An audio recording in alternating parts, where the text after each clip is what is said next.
everybody. You know we like to do it live. It's your grown woman on the move, Osiris, with 15 minutes to show. And you won't believe, on a cloudy day like this in Los Angeles County, where we are in Cagle Canyon with our guest today, Don Ecker, who is the host of Dark Matters Radio. Now, for those of you who've never heard of Dark Matters Radio, it is all about dark matter. It's about UFO research, extraterrestrial research, and we're going to talk to Don a little bit about today about government conspiracies and cover-ups. That's what we all want to hear because we knew it was happening in the first place. And Don is here to tell us all about why what we thought and felt is oh so real. So Don, hey, welcome to our show. Great being here. Thank you. You're welcome. So let's start off talking about Don, for those of you that don't know, is a 20, 30, 40-year researcher in the UFO. 30-year researcher on the subject of UFOs, extraterrestrials, and alien occupancies on this planet Earth. So, Don started out, he was a former police officer and military officer, NCO, and he got called on an assignment one day that was very strange, and that's what kicked it off. The assignment was going to look at and investigate two cattle mutilations that were very strange. So talk to us. In the 80s, mind you. Yeah, this was 1981, 82. And I was a criminal investigator, a detective, and I received an assignment which actually it was a very unusual thing. It was the day after Halloween night, okay, November the 1st. And this was a farmer rancher that had a some cattle, had a cow that was basically found dead roughly 35 yards from his back door. Now, there were a number of things that were very unusual about that case. Number one, the guy had several dogs. I mean, you can imagine farmers, they always have dogs. 3 kids, his wife, and nobody heard a thing the night before. Not a thing. He woke up in the morning, looked out back. Here was this dead animal. He went down immediately to check it out to see what the story was. You know, did the animal get shot or, he had no idea. And the cow was lying there. And when he looked at it, I mean, now, you got to remember, back in this time period, people had heard about cattle mutilations, but they weren't nearly as prevalent being reported as what they became later in the 80s. The cow had its sexual organs removed. An eye was incised from the skull. Skin down to the jawbone, skin down to the, oh boy, we have a delivery coming in. I am so sorry. That's enough, Jade. So this animal had been stopped by something and had been mutilated, but the real surprising thing that I discovered was that the animal was totally drained of body fluids and blood. It was a bloodless creature. Something had removed the blood.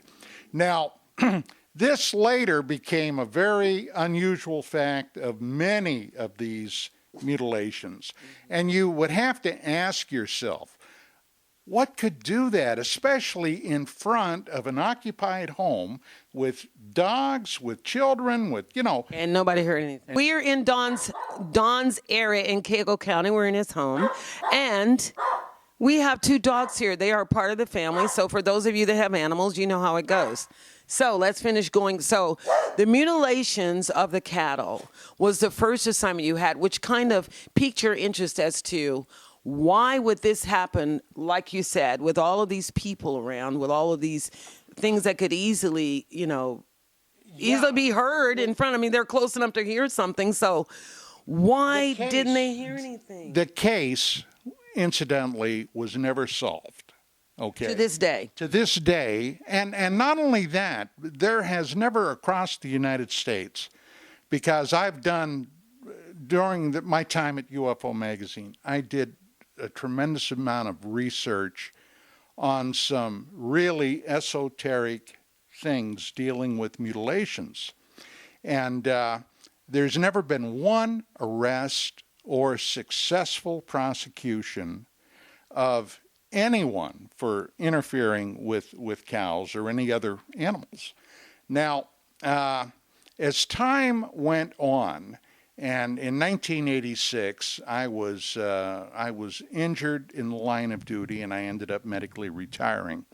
And while I was going through physical rehabilitation, I bought a computer. Okay. Oh, that's what you were saying. You found out about. You started on Compuserve. Compuserve, yes. I bought a computer and I compounded the error by getting a modem. And I discovered how to go online. And at $6.40 an hour on 300 baud with Compuserve, I began, doing a lot of exploring. And I came across a forum there. This was about 87.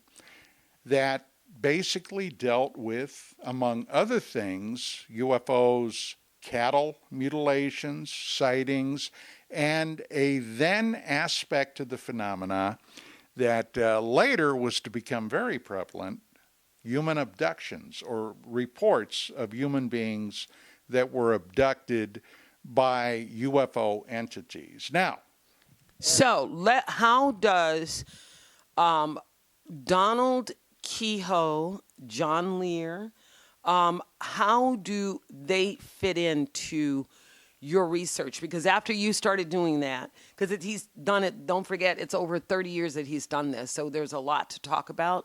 But we want to focus in on some key points like, when you started talking, and then all of these other people kind of came in like, you found out about this person. Then you found out about that person. Next thing you know, you were interviewing and talking to these people that were first. And for you guys, this is back in the 50s and 60s. I was a baby. I don't even think I was born. I better not be born for those of you who know me out there. But it was in the 50s and 60s when this was like foo-foo, shush-shush, wooey, wooey, wooey, and there was these very real, concrete things going on. So let's talk about when you met Donald Kehoe. No, I never met Kehoe. You never met him? No. Here was the thing. When I discovered Compuserve, and I discovered some of these files, and suddenly my head clicked. Oh, my God, I was involved in this cattle mutilation thing, and that's when I realized it was happening all across the U.S., So I had to make a decision. At the time, I had just gone through a divorce. And I was still healing from my injuries. And I had to make a decision. If I'm going to pursue this line of inquiry, I'm going to do it full bore. But if I do it full bore, I got to know what I'm in for. So what I did was I conducted an intensive 6-month investigation into what all this meant. I haunted bookstores, libraries. I started calling everything you could find. I started calling people up that were actually well known in the UFO field at that time. People like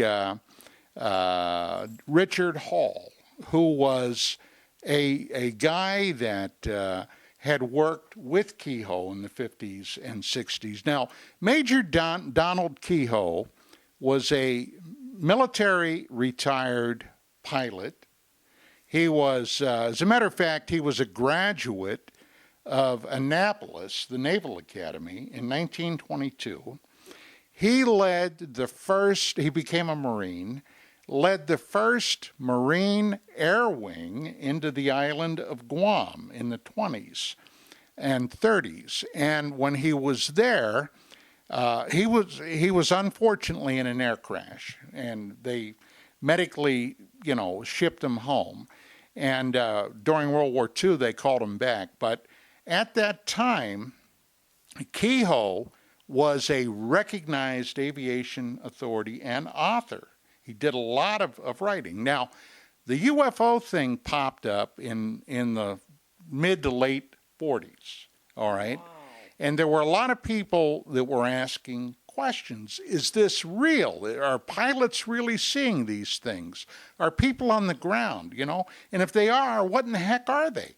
And so True Magazine, which was a major publication then, and they knew Kehoe because of his writing, contacted him and said, look, would you look into this? Well, Kehoe did, and he did something that very few people at the time could have done because of who he was. He was a graduate of Annapolis. One of his classmates became the first director of the CIA. He could go to all these people, and he worked out of the Pentagon during World War II. So he knew all these guys. And he was able to get information on the UFO phenomenon that nobody else at the time could have, that was not connected. And to make a long story short, Kehoe ended up writing one of the most popular bought and looked for articles that True Magazine ever had. He later turned that into his first book on UFOs, on the UFO thing. So he knew something was going on. Now, Kehoe died in I believe it was 86 now, just before I became involved. But Dick Hall, who he had worked with him for years, was somebody that I got to know very well. And there were others. And when I started talking to these people about my investigations so far, and being a police officer, a former police officer, I discovered that there was a lid that was screwed down on this. And a lot of it came from the FBI, from federal authorities. Now, I don't know whatever it is they suspected or suspect, but I can tell you this. When I started investigating this, I connected with people all across the United States. One of the things I wanted to find out, because some people were trying to say, well, this must be a devil cult, a satanic cult, or it's just vandalism, or you know, coyotes are doing this. Well, I saw some of the bodies, and I can tell you what, no coyote did that, all right? Now, you're talking about an animal that may be, 50, 60, 70 pounds, a coyote, and you're talking about an animal that may weigh 1,000 pounds, okay? Is a coyote going to bring him down? No. I don't think so. No, so the bottom line was that something very strange was happening. And, I mean, there's a lot more. Oh, yeah. So, and we know, and of course, our show is only 15 minutes. We're going to do 5 minutes a little longer because I'm so interested in this subject. So, for those of you out there, it's a lot of research. You can go online and find a bunch of things out. If you go on to YouTube, they've got all kinds of things. But what we wanted to bring up is about the MJ-12 project. Oh. The MJ-12 project, and I believe his name was, is it John Lear? Well, yeah, John didn't have anything to do with MJ-12. But when I became involved, one of the things that I came across was a paper that had been written by a man by the name of John Lear, who was an airline pilot. Now, not only that, but when I discovered who his family was, you know, this guy had a lot of cachet right on the money right there. His father was William Lear. Oh, of Learjets? Learjet Sigler Corporation. Oh, yeah. Yeah. And John had written a paper that was discussing the overall UFO phenomena, and he had some very provocative things in that paper. Some allegations, some suppositions that, for example, the government, the United States government, was well aware. Well aware. Did you hear what we said? The U.S. government was well aware of these things at that time, even back in the 40s. And Lear supposed that they had entered into a treaty with these visitors, okay, secret treaty, and they were working hand in glove. Was in his paper. Now, I'm not saying that's real. Yeah, but you're saying it was in the paper. It was in the paper. And that they were using this treaty with aliens for advanced technology and to allow the aliens to abduct human beings. Now, Lear had some other things in this paper, that there was a secret underground base in Dulce, New Mexico, that was a joint facility with extraterrestrials and American military, and that it was a multi-layered thing, with the bottom layers being solely ET, okay? And some of the things that John supposed in there. Now, when I read it, I got to tell you, I was, well, to say skeptical would be an understatement. But I wanted to find out, what in the heck, where did this guy get this information? I got in touch with him. Mm-hmm.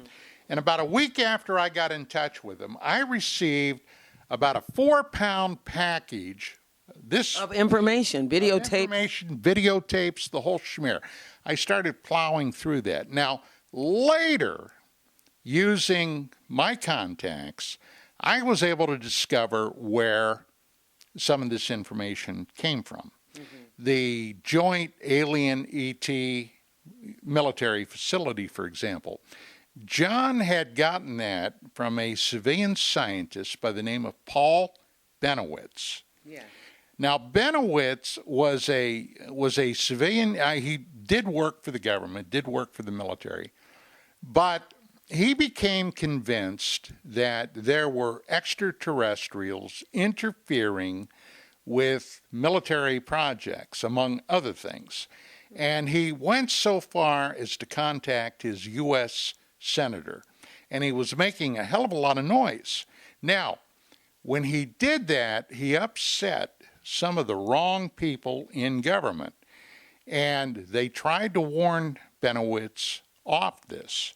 Now, Paul wrote a series of position papers called Project Beta, okay? Mm-hmm. Unfortunately, the military, and we know this now for an ironclad fact, mounted a covert operation against him and literally drove Benowitz into a mental hospital. Yeah. Okay, so we're talking about the fact that the U.S. government could do that and get away with it, and people know about it, and nobody did a thing. That angered me. So anyway, Benowitz had given this information to John Lear. Now, it was not checked out. It was not vetted. Mm-hmm. Okay. Mm-hmm. If I would have received this, I would have never done anything with it until I did a lot of research. But unfortunately, that was included in his paper. There were other things, like the government was aware that aliens could be traced all the way back to biblical times. Now, wow. They had, according to this information, something called Project Looking Glass, that we humans call Project Looking Glass, where they could actually photograph things happening 2,000, 3,000, 4,000 years ago through their technology.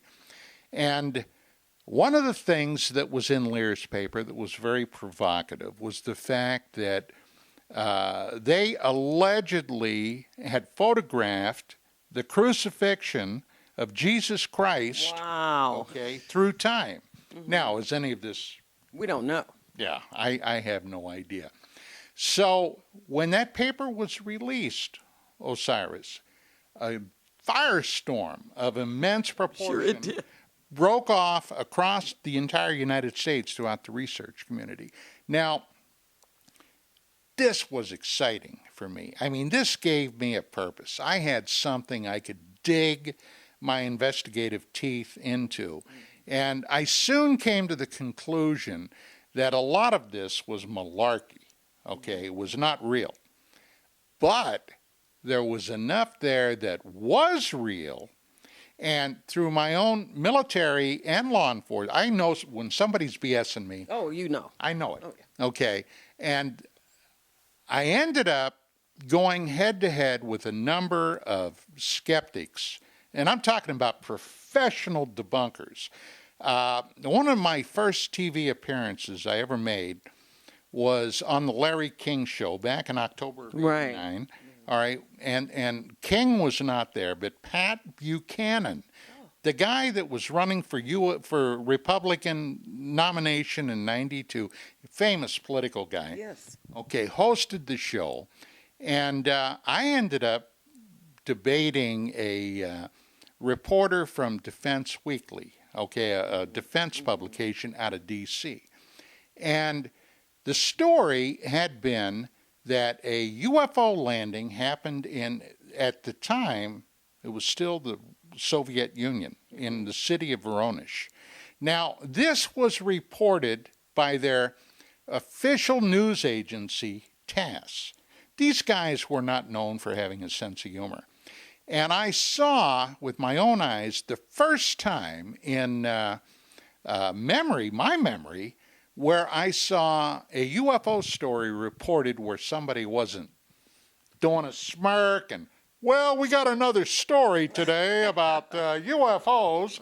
You know, they treated it legitimately. So here I am debating this guy, and after the show was over, I had told Buchanan right at the end of the program, I said, look, I know that you guys, I'm paraphrasing, I know you guys are not buying this at face value, but I said, one of the highest and most esteemed military commanders in American history was General Douglas MacArthur, okay? Yes. MacArthur was somebody that nobody fiddled around with. This guy he was a soldier. And in his last public address, before he totally retired, was at West Point in 1962, where during his speech to the cadets, he warned them to be prepared because at some point they may be facing an evil entity from the cosmos. Now, when I said that, okay, and I mean, I had a copy of the speech with me. When I said that, Buchanan went into orbit. And I said, look, Pat, I said, I've got it right here. Well, unfortunately, Don, we're going to have to do this again. We're out of time. And I saw how they cut me off. So that leads me into what is NICAP and FUFOR? I think NICAP is the National Investigative Committee on Aerial Phenomena. Okay, so if they're doing all this stuff, how do we not have money? What has happened that, because the country is always saying we don't have money, and the president they're doing the economy, and the economy's better. So how many of us would know that money is being spent on these kinds of researches like NICAP and FUFOR, and tell them what FUFOR is? NICAP and FUFOR are civilian. They got nothing to do with the government, all right? NICAP was an organization headed up by Kehoe, all right? Donald Kehoe. And as a matter of fact, in the very early 70s, after the Air Force was able to shut down their public UFO program, Project Blue Book, NICAP was infiltrated by probably intelligence people from the CIA, possibly the NSA. The whole organization was sabotaged and it collapsed. FUFOR is the fund for UFO research. And who passes these funds? Okay. If I would have received this, I would have never done anything with it until I did a lot of research. But unfortunately, that was included in his paper. There were other things, like the government was aware that aliens could be traced all the way back to biblical times. Now, wow. They had, according to this information, something called Project Looking Glass, that we humans call Project Looking Glass, where they could actually photograph things happening 2, 3, 4,000 years ago through their technology. And one of the things that was in Lear's paper that was very provocative was the fact that they allegedly had photographed the crucifixion of Jesus Christ, Wow. okay, through time. Now, is any of this... We don't know. Yeah, I have no idea. So when that paper was released, Osiris, a firestorm of immense proportion broke off across the entire United States throughout the research community. Now, this was exciting for me. I mean, this gave me a purpose. I had something I could dig my investigative teeth into. And I soon came to the conclusion that a lot of this was malarkey, okay? It was not real. But there was enough there that was real. And through my own military and law enforcement, I know when somebody's BSing me. Oh, you know. I know it. Oh, yeah. Okay. And I ended up going head-to-head with a number of skeptics. And I'm talking about professional debunkers. One of my first TV appearances I ever made was on the Larry King Show back in October of '89. Right. All right, and King was not there, but Pat Buchanan, the guy that was running for Republican nomination in '92, famous political guy. Yes. Okay, hosted the show, and I ended up debating a reporter from Defense Weekly, okay, a defense publication out of D.C.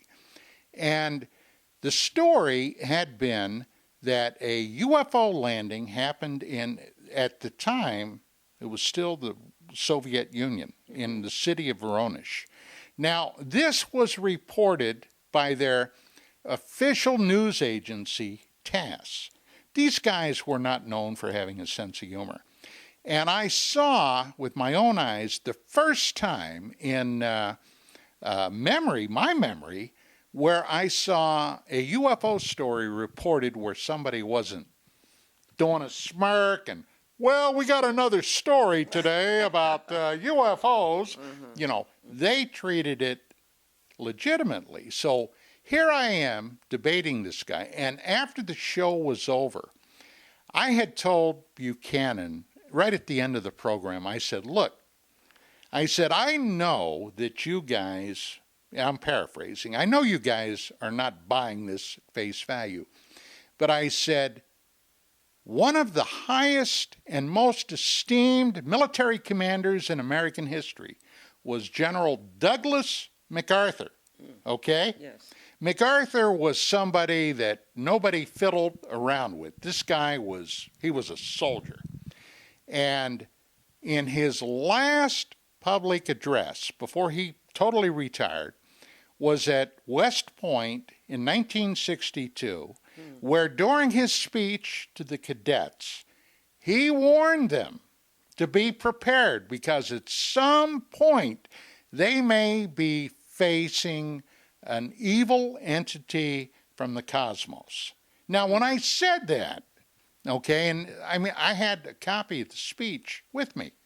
When I said that, Buchanan went into orbit. And I said, look, Pat, I said, I've got it right here. Well, unfortunately, Don, we're going to have to do this again. We're out of time. And I saw how they cut me off. So that leads me into what is NICAP and FUFOR? I think NICAP is the National Investigative Committee on Aerial Phenomena. Okay, so if they're doing all this stuff, how do we not have money? What has happened that...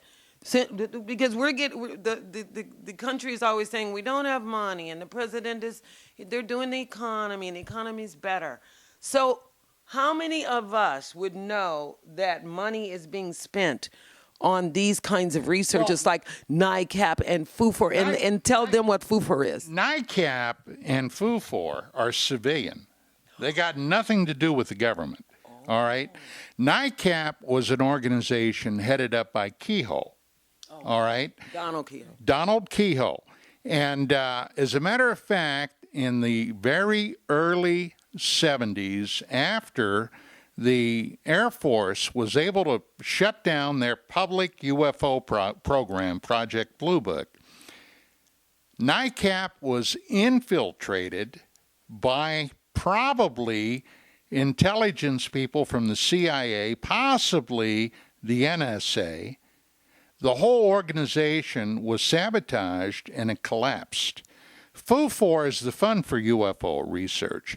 And who passes these funds? Who dictates? Or are these people just people with money and they decided to do the research? Or who has given them money to do this stuff? Who's doing that? The members. Well, you said it's funds and all of that. Well, that's the name of the organization, the Fund for UFO Research. But these people, basically are hand to mouth, okay? They are dependent upon people giving donations. Sometimes, depending upon if they have a big case, they will look forward to people coming forward from industry. Now, recently, within the last few years, there were 3 organizations, the Mutual UFO Network, the Fund for UFO Research, and offhand I can't think of the other one, that were brought together under the auspices of an aerospace billionaire by the name of Robert Bigelow, okay, who was going to finance these folks, okay? And the bottom line was, there's a lot of things happening that which caused the whole thing to fall apart. But that's always been the problem with civilian research. There's never been any money in it. And I'm sure that whatever the powers that be in government that have their thumb on this count on that. There is a secret of some kind that they've guarded jealously for over 70 years. Wow, I wonder what that is. Do you think that is extraterrestrial Highway 51? Area 51. Area 51, is that what we're hiding? Well, Area 51 is another whole story. But they renamed it. They renamed the highway, right? Because there was so much activity there. Yes, yeah. It used to be Highway 375. Now it's the Extraterrestrial Highway. And that happened during the mid-90s, around 96, 97. There was a film that came out. Independence Day. Let's talk Independence Day. You guys see? ID4. Was there an Independence 4? Well, why are they saying ID4? Because I got confused. Like, they did an Independence 4 and I didn't hear about it? Or No. They've only done 2 movies. Yes. Okay. But ID4 was the name of the first one. Independence Day, it took place, the big thing, on the 4th of July. Oh, that's why they said ID4. That was the studio's way. So we were publishing UFO magazine, and of course, whenever a big project like that would come out, we would be in touch with their people, and we ended up doing we had an inside look at it. We did a number of articles and big stories, feature stories on the movie. Now, everybody was excited when that thing was coming out. I mean, here was the first time, and a major Hollywood blockbuster, and they're talking about an extraterrestrial attack on planet Earth, and of course, part of the thing was, well, we had secret technology squirreled away at Area 51. Now, what in the heck was Area 51? Nobody had ever heard of it until the late 80s. Isn't it Arizona? Where is it? No, it's in Nevada. Oh, that's Nevada.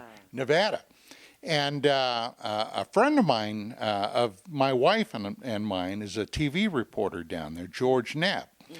And he was the guy that broke the original story on the scientist at Area 51 that worked on flying saucers, Bob Lazar, the Bob Lazar story. And that achieved worldwide fame. So in doing Independence Day, you said they called you and Vicky in. Yeah. Vicky's his wife, you guys. We'll show a photo of her, but she's not here. But they called you in, and why, if it's just a movie with no truth, why call you in? Well, the state of Nevada decided they were going to rename the highway by Area 51. Now, when this movie broke, Area 51, okay, was the worst kept secret base in all of history. Everybody by then knew that weird things went on out there. Weird lights could be seen scooting about the sky at night out there. That And it wasn't a star either. no, people would be driving down the highway, and in one case, now this was almost too ludicrous to believe, but as some people were driving down there, and I think this was technology being tested, suddenly on the Wile E. Coyote suddenly popped up. You know, the Roadrunner and Wile E. Coyote, and a cartoon character, and then it just disappeared. And now what in the heck could have done that? Well, holograms, for example. Back then, even? Oh, yeah. Okay, so if Independence Day was just a movie, then why did they call you and Vicky in to talk to them about it? And you were talking about it's in Nevada, is where Extraterrestrial Highway is now. It's in Nevada, and then you were talking about how you guys went up to Nevada through a journalist, a reporter named George Knapp, right? Right. Right. So let's talk about George and what he had to do and why Vegas wanted to get in on it. Nevada. George has been an award-winning television journalist for many years. He's done stories on everything from government malfeasance to gangsters, you know, corruption in Las Vegas, and UFOs. Now, the UFO story is one that Knapp never really pursued until the late 80s. Now, he knew a lot of rumors because he knew there was a secret base out there begun by the CIA back in the early 50s to test aircraft. Now, they've got stuff out there, Osiris, that is beyond belief. Way above what we can intelligently comprehend. Right. And a guy came forward, and it's, once again, a very long story. We don't have time to go into all of it. But he claimed he had been working on recovered extraterrestrial technology. Now, what do I mean by that? Flying saucers, okay? Now, Knapp had heard these stories before, and he's a tuned-in guy, and he had little trick questions he could ask anybody that claimed they were out there to see if they knew what they were talking about. Answers. Like, for example, well, you say you worked out there. Where's the cafeteria? Oh, it's in that building. Well, what color are the walls? Let's say you're in the cafeteria, you got to go to the bathroom. Where's the bathroom located? And Lazar passed all of these tests to a T. So Knapp worked on the assumption this guy is telling the truth. Now, when he said that the government had nine, not 1, 2, or 6, 9 recovered flying saucers out there, and he was trying to reverse engineer propulsion, what made them fly. Oh. Now, did they use those saucers in the Independence movie? Oh, no. So that whole thing, the set and everything was fake. So none of the real stuff got to you. So then why did they call you? What did they want you there for? Well, we were probably the nexus. Vicky and I, and our magazine, was the nexus of the UFO thing at that time. Mm-hmm. We had done some major articles on their production, on their film. And we knew a lot of the people. And the governor and the state of Nevada decided that here was Area 51, which figured into that movie in a big way. All right. Mm-hmm. And it was already worldly famous. Okay. Was that the strip that they had? Remember they had a scene in the movie where Will Smith was walking with the alien on his back saying, I told you, you're messing around or whatever. Was that the area? Did they actually use that area, or was that just a set? No, that was a set. Okay. That was nobody would They didn't use anything let them real. get out there. Oh. I mean, if you go out there, you'll see signs the government put up that said trespassers may be Restricted. shot, dead. Not even turned around, shot dead in your own country. Going out to a piece of land, you could get shot. Yeah, well, it's a military. Wow. It's a military base. Okay. We would love to continue talking to you, but we're running out of time because our show is only 15 minutes. But what we want to know is, where can we find out more about Dark Matters Radio? How can people out there that know, and my final question to you is, the whole entire presidential campaign, the running, the people that happen to find themselves in office, the people that have to, all of a sudden they popped out of nowhere.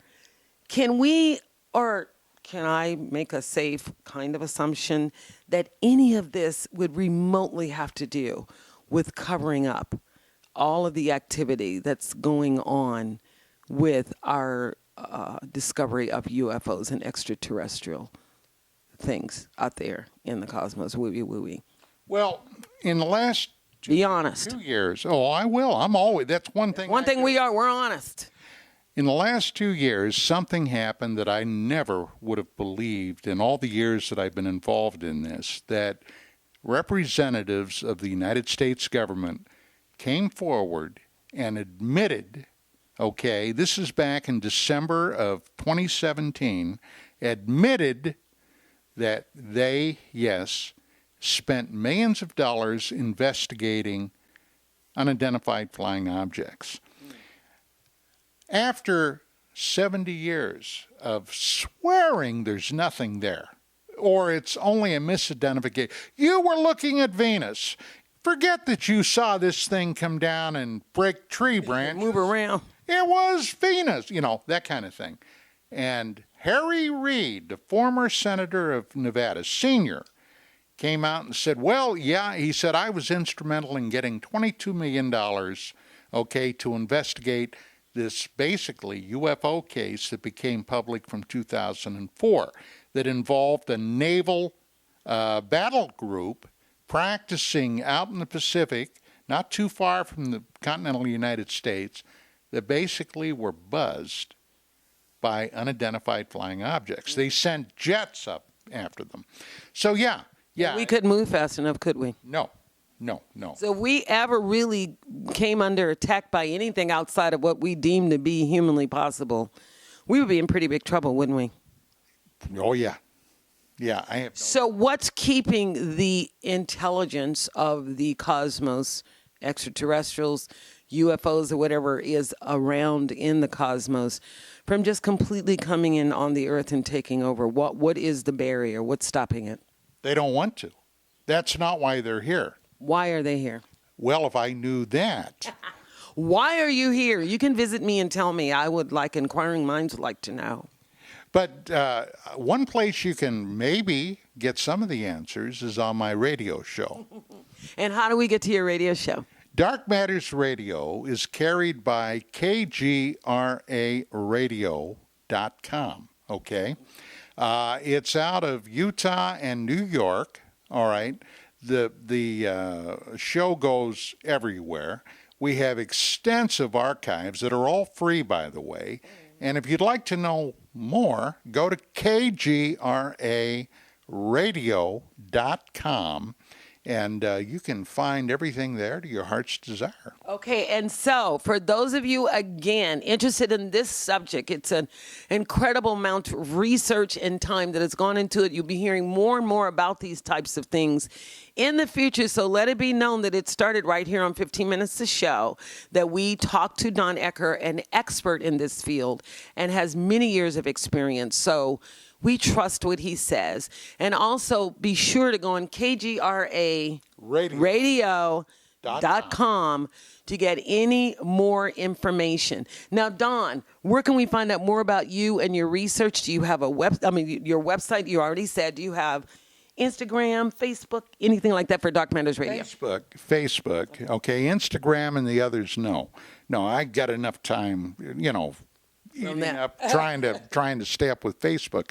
But we have a presence on Facebook. We have a page there called the Dark Matters Radio and Don Ecker fan page on Facebook. And I, of course, have my own page, Don Ecker, on Facebook. Okay, so don't forget to go on again, kgraradio.com, Don Ecker, Dark Matters Radio, to hear more about this amazing subject of just what our government has been doing for the past 70 years that we thought we knew, and now we know for sure. And don't forget, and you want to go on my YouTube channel, 15 Minutes to Show, where you can see Don live and this interview. And if you have more questions, pose them at the bottom of the YouTube, and we will be more than happy to answer them for you. Thank you so much. Okay, thank you, and say bye. Bye, everybody. Thanks for listening. Don't forget to go on Dark Matters Radio, and don't forget to subscribe to our YouTube channel. You want to, 15 Minutes to Show. See you next time. Be here or be square. Bye. Bye.